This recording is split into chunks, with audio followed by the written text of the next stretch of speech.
जालीच्या हेजेर मेन विषय हाऊसिंग डिपार्टमेंटाच्या वतीन आम्ही स्लम रिहॅबिलिटेशन पॉलिसी ही लॉन्च केल्या.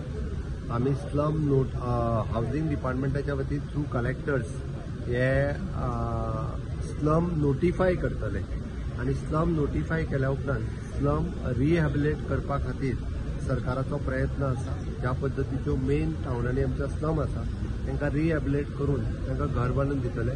जेणे करून फॉर एक्झाम्पल गव्हर्मेंटात लँडान जर एक 40,000 जागेन स्लम आसत जाल्यार 20,000 लँड फ्री जातली. 20,000 लँडान तांकां रिहॅबिलिट करतले.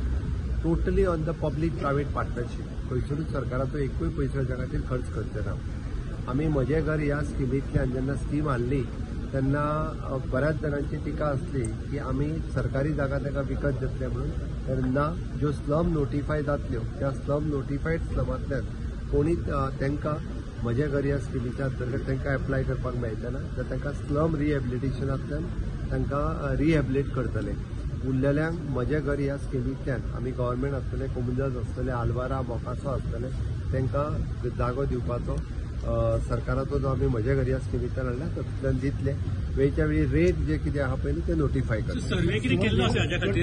सर्वे सुरू आसा. स्लम रिहॅबिलिट फुकट करतली आत्ता स्लम नोटिफाय करपाचो, तेच्या फुडले अजून डिक्लेअर जावंक ना. स्लम रिहॅबिलिटेशन पॉलिसी डिक्लेअर केल्या.